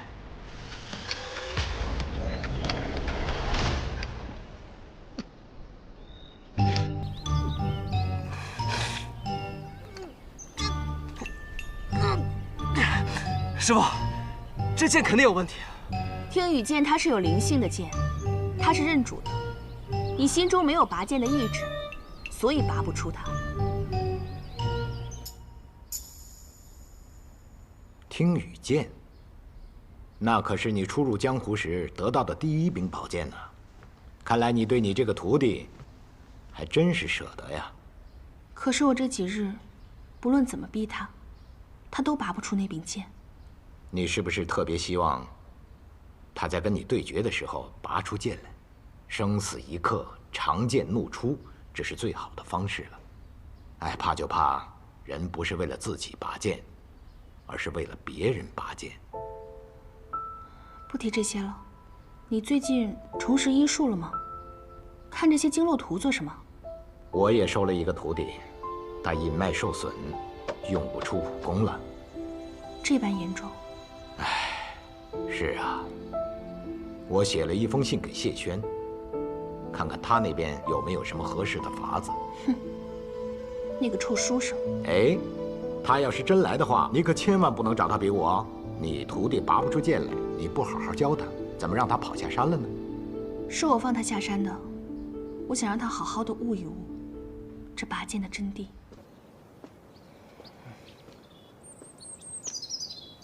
雷无杰，是你，陆明轩师兄。哎呀，你小子跟着二城主上山修炼，一走就是10日，可让我好找。你欠我那300两银子，什么时候还回来？输了的人还有资格要钱？别给我丢人！你是雷无杰吗？啊，我是尹落霞。啊，落霞仙子，久仰大名。今日怎么下山来了？你师傅呢？我师傅闭关修炼，让我先在山下待几日，别影响他。闭关？难道他又要来了？仙子说什么？啊，没事。明轩，晃来晃去的做什么？站没站样？听雨剑，没想到你师傅把他传给了你。你知道他的来历吗？师傅说这是他早年间的佩剑，但我怎么都拔不出来它。你们知道什么是拔剑的理由吗？你别跑！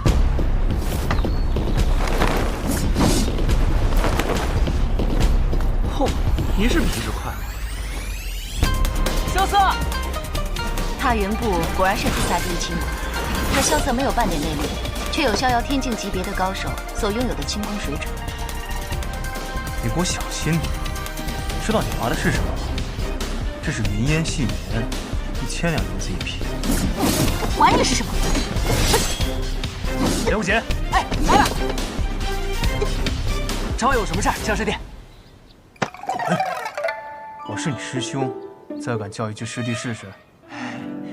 千洛师姐，你打我萧兄弟干嘛？萧兄就萧兄，哪多个弟子？雷无杰，这没你的事儿，撒手！哎，你是不是想说要打我的萧兄弟，得先问过我？好，我今天不打你的萧兄弟了，我打你！我倒要看看，能让雪月剑仙收为弟子的人究竟有多讨厌！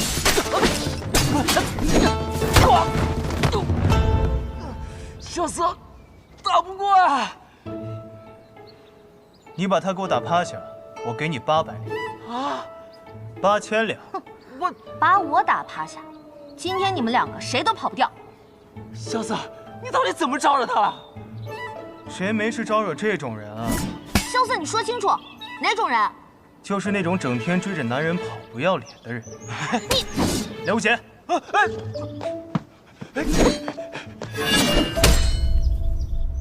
这都留不住人，太委屈这把银月枪了。刚才那一下肯定能留住他们的。嘿，你可别逗了，刚才那一枪你是故意丢歪的。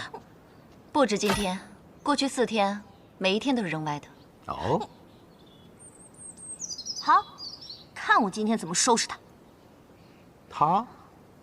他们。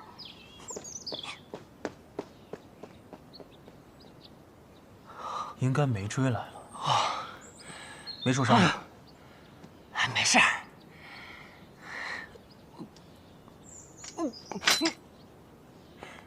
哎，这可是云烟细棉，很贵是吧？倒也不是，主要这个不吸血。哦，走吧，带你去找点水擦一下。走。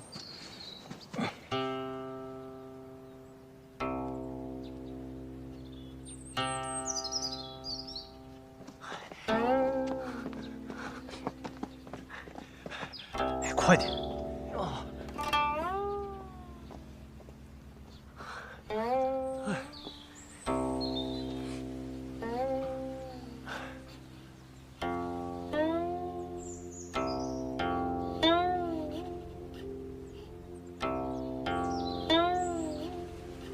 路过此地，冒昧拜访。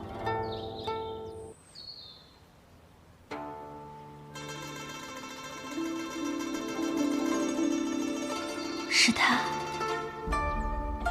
是他。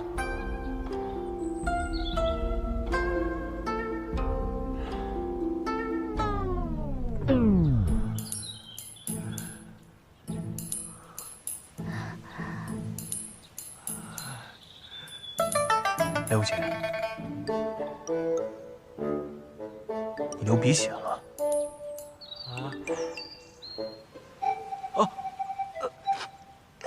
用这个吧。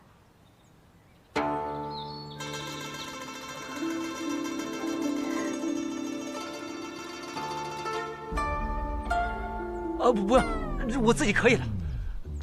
这是罗姐，这条手帕至少80两。不用，真不用。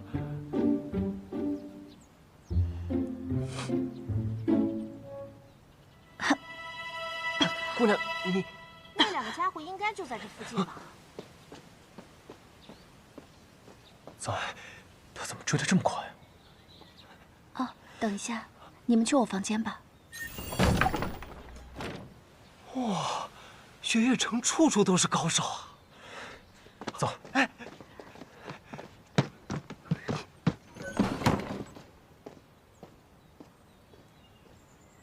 叶姐姐好啊，千落姑娘。叶姐姐可有看到两个臭小子逃到附近啊？是什么样的两个臭小子？一个穿着红衣，拿着剑；一个穿着青衣。反正看起来就不像什么好人的样子。啊，倒是没有见到。若是见到了，会告知千落姑娘的。这2天天气有些转凉，叶姐姐身体不好，就多在屋子里歇息吧。我就不打扰你了。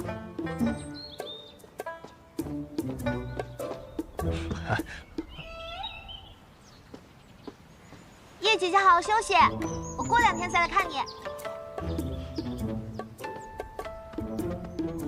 出来吧。这回真走了。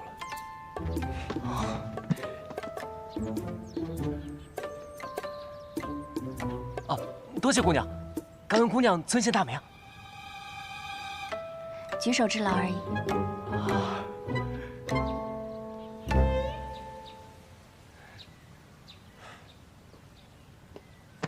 走了，多谢了。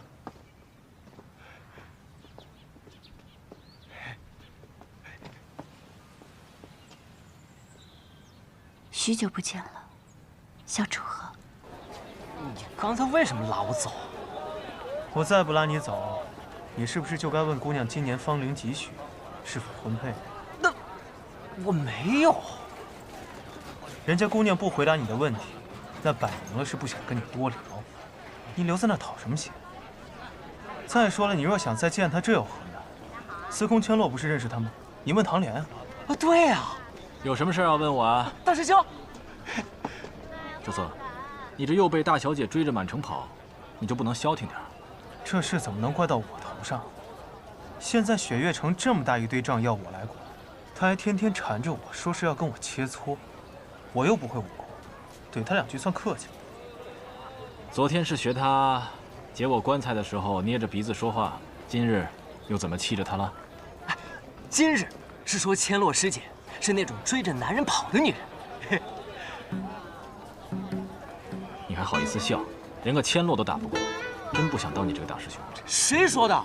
若是杀不见在手，我至少能跟他打个平手。这听雨剑怎么了？师傅说，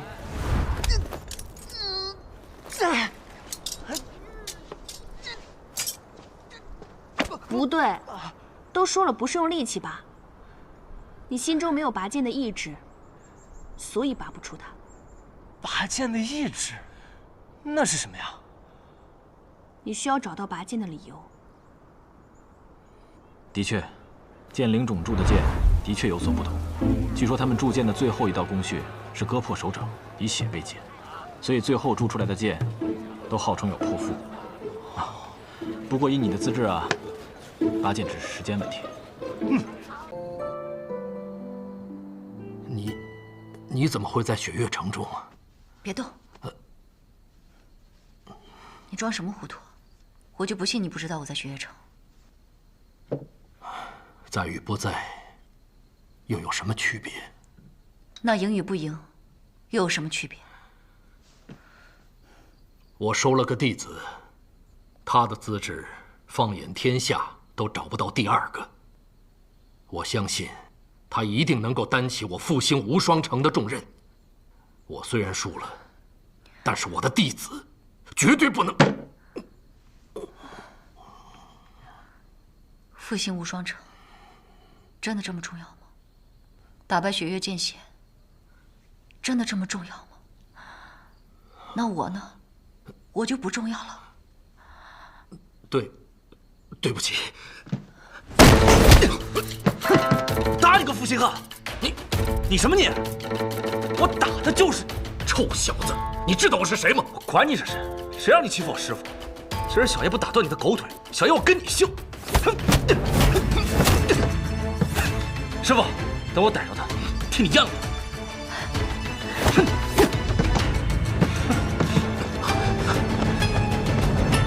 下次再敢来，继续打你！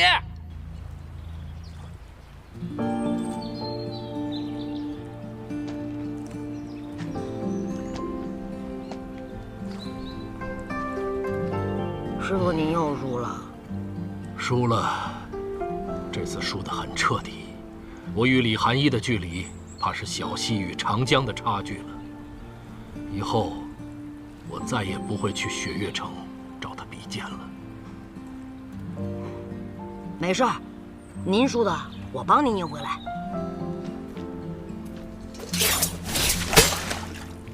这一次，我见到一个人，他说他叫雷无节。江南霹雳堂雷家雷无节，好像没什么名气啊。以后你便会知道了。难得你这个记性，还能记得住一个人的名字。因为他很特别。我那天见到的人，都很特别，我都记住了他们的样子。他现在是李寒一的弟子。我试探了他的武功，跟你相比，还差一段距离。我对李寒一说：“我的弟子5年之内必成剑仙。”可他却说：“这个雷无节只需要3年。”看来，他对这个弟子是寄予了厚望啊。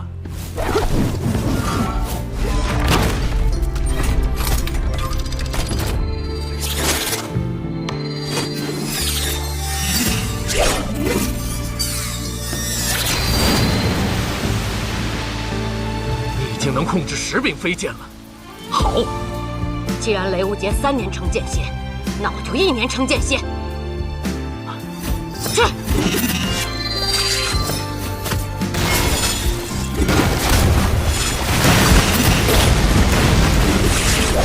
上！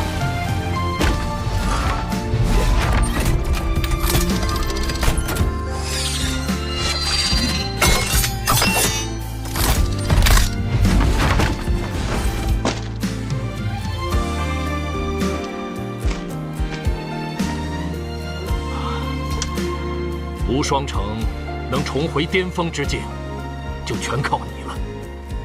师傅，我根本不想做什么无双城城主，我只是喜欢练剑罢了。不过既然师傅想让我做，那我做便是了。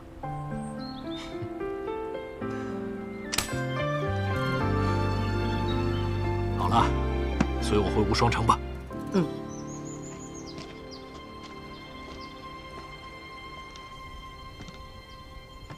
那个人是宋彦辉，我打了无双城主。那个人是宋彦辉，我打了无双城主。我的天哪！完了，完了，怎么办？你师傅呢？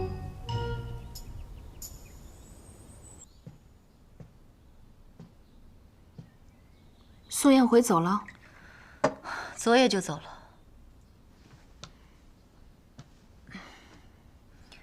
你怎么到哪儿都戴着这个破面具啊？难看死了！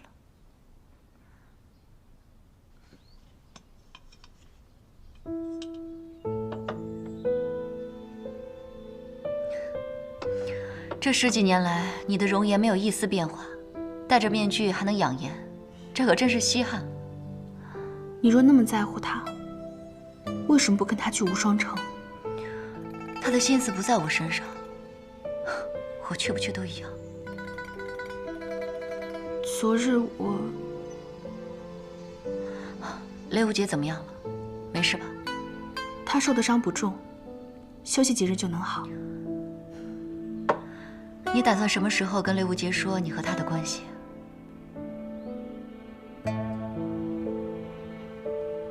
我不知道该怎么开口。当初送他去雷家的时候，只不过是一个3岁的幼童，能否记得有我这个姐姐，都还两说。更何况这些年，我一心都在练剑，都没有去过雷家看他。我这个姐姐，也真是够不称职的。不过现在这个样子，其实挺好的，真的。这算哪般好啊？那日我劝你去找赵玉珍的时候，你也是这般说。那是不同的。我所练的止水剑法，要求心若止水，而他……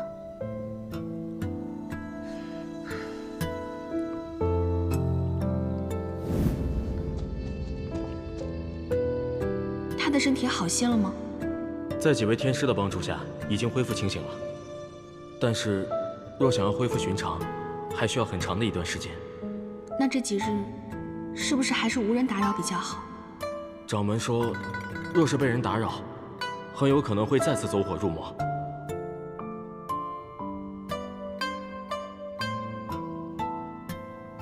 那好，那烦请吕掌教跟他说一声，我来过了。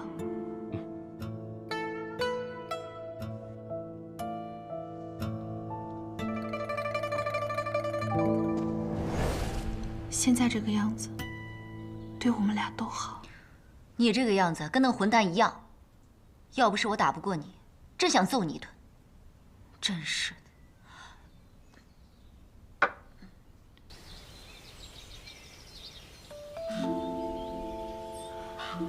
唉，终于能随心所欲地操控这把听雨剑了。不过，不对，都说了不是用力气拔。总觉得哪儿怪怪的，就好像漏了点什么。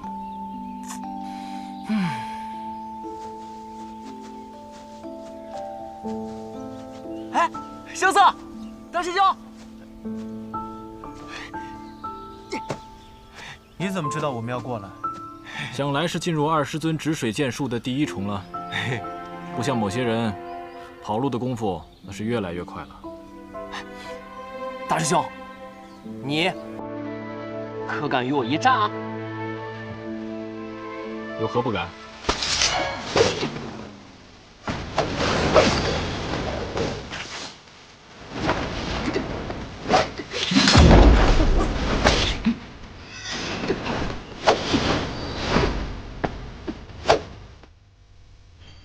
此剑，雪月剑仙所传，月溪花尘。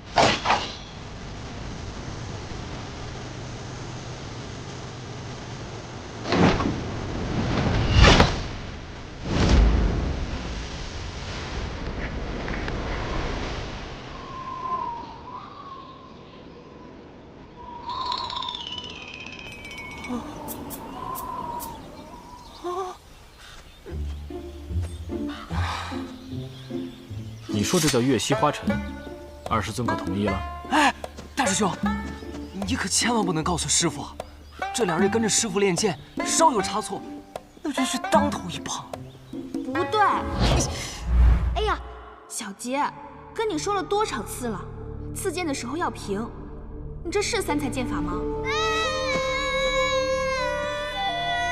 小杰，小杰，你别哭啊，小杰，姐姐给你买糖葫芦吃好不好？